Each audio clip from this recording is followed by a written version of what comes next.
तोान B माइकई लाप वागैथल माइकई लाप उरियोक माइकई लाप हेक अलापे मुनजे वारी साबी सूमायना वारी लोना साजे अना थम्बीना फजन फमीनरगा वारी सानरगा सिगै ngami सिगै ngamde हाइनरगा शांति पुरप नतना कोई आगांगी स्कूल काथोक कासिंगी डिस्टर्बेंस लेरिबा अदगे नोंमगी चरा तानजगदोब ये जानापी वोनबा सूर चारग नोंमगी हिंगबा मयामसी अदुगी मतिक वारे दगी इरांगसिना अदुना वंस अगेन आई कनोगी गवर्नमेंट सिगी तरफदगी ना अपील तौजरी करीगुंबा मखलगी एजिटेशन तौगदबो ओरसु हाना फजना वारी साबिरगा सिगै याय सिगै यादेना वारी सानरगा तौबिबा तारगदी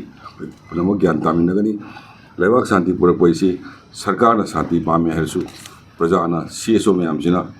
पुनः यामिनद्रगदी कोई शांति कमाइना पुरकनी शांति पुरकनब होनबदा वारी सासी सेकेंड वर्ल्ड वार बो वारी सारगा लोसिनगी लाइकोगी इशूसिसु वारी सारगा लोसिनमिनसी सिमाई तमजगे दुगा नानसु थमजगरे ममांगदसु कोई लैगिद्रबा आंगांगनी दुगी थौंगदु थमोई सोंना नुंगाइते लोइना जी सिना डिमांड तौदब पोट फाव ये फैमिली दुगी येंगाकांदा मागी कदुगी मागी आंगांगनी दुगी लैगिद्रबा आंगांगनी दुगी माई अपोकपगा अपोकपीगा तोगान तोगान मफमदा थबक तौवे हाइबदुसु कोई मागी मागी चानब थबक हापिनबा कैबिनेटना डिसीजन लौरगा लेबनी मरमदी मधु जेसे की डिमांड नते मधु फैमिली की डिमांड नते ह्यूमैनिटी ग्राउंड मागी इमुंग वागदबदु येंगाकांदा मधु सरकार लेपनी अदुना सरकार से प्रजा की पेंदबैसी सरकार हाइबम थुई वारी सासी इंगना अयिंग मणिपुर हेंसी लेरिबा अमुकसो नाइजरी छात्र मयाम की पुंसीदा सगी अवाबा चेथिंग फंगिबा कोई स्कूल काजगदोबा ट्यूशन चगदोबा मयाम अपन लेरिसी वारी सारगा अयिंग पुरक्सेनी वंस अगेन अपील तौजरी डेड बॉडी से लौननबा मोई इमुंगी अहल लमनसिंग लोइनमक कोई होम मिनिस्टरना ngasimaksu wari sai ngarangsu sai maramdi warauda leiba matam pumamda magi wahi si nuaitan dum haini ri legidaba ngani duna hena lumna logjaba badi serak bibiu phabiu matam bibiu asidi mahusana haibata bani khoju sarkar ni na सरकार दुगा agency मक्तु सुनते दगी सोर मक्सु नतम नतांगा सुक्ता फारे नि पुथोनी हाइबसु ngamde अदु अथो मतमदा फानबा आई इसा यावना आईजीसी आई फ्रीक्वेंटली वारी सानजे देन नाहान मक्तसु सिदा डीजीसु यावी हंदकी थोइबा इरांगसी हाना कनोदा थोकिबा इरांग मानदा पोरम यावी मदुना मसिना कोरिलेटेड ओइबसु याई कनोदा उकुलदा कनोगी एम्बुस का तौरीदो खर सेक्शन ने येंबियो खर थुना तौबियो हाइदन डीजी ने सो फजन अप्रोच तौई वाइदि इंडिया थोकिबा क्राइम जे मनुंदा मसी कनोइबा यामना टेरर ओइबा यामना ह्यूमैनिटी लेता क्राइम मखलमनी मसी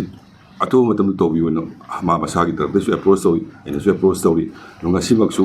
एनआई टीम आदा चखी हाइबे पाउ ताई कोई ऑनरेबल एमएलए सिने थेंगरपद पाउ द मेदसु अदुना इन थमजनिंगसी माय फैमिली दसु इन थमजनिंगसी मीडिया की थोंगदा कोई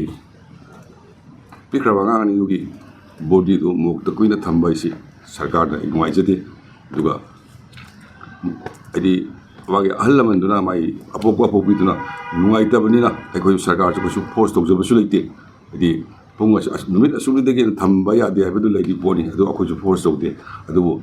सगी मागी इमुंग मनुंग मयामदु वारी सानदना अथो मतम लौबिनबा कोई अदुम लेप्तना अपील तौजरी होनजरी कोई स्टेट गवर्नमेंट सेमिनार तौगे तौरबनी तांग 13 मरमदी कन्फ्यूजन लेरिसी इसम समना हजिक एआई दसु हंबियो हाइबेतन नमगा यदि विदाउट सेंसस एनआरसी यादे अखोई डिमांड सिना सुमाइना लेबोइनिंगी सेंसस कोन तौ एनआरसी हाना तौ सो कन्फ्यूजन लेरे so that seminar तौरगा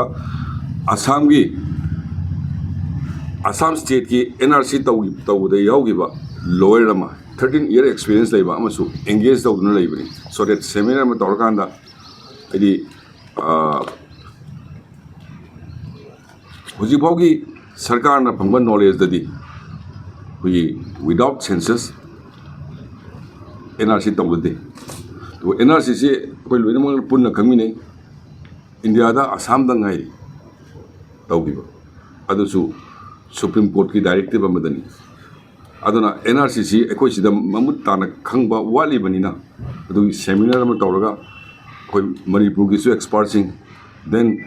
NRC Assam da yawruba usi lawyer yawna team khara adu tawraga da white paper ma puthoga NRCC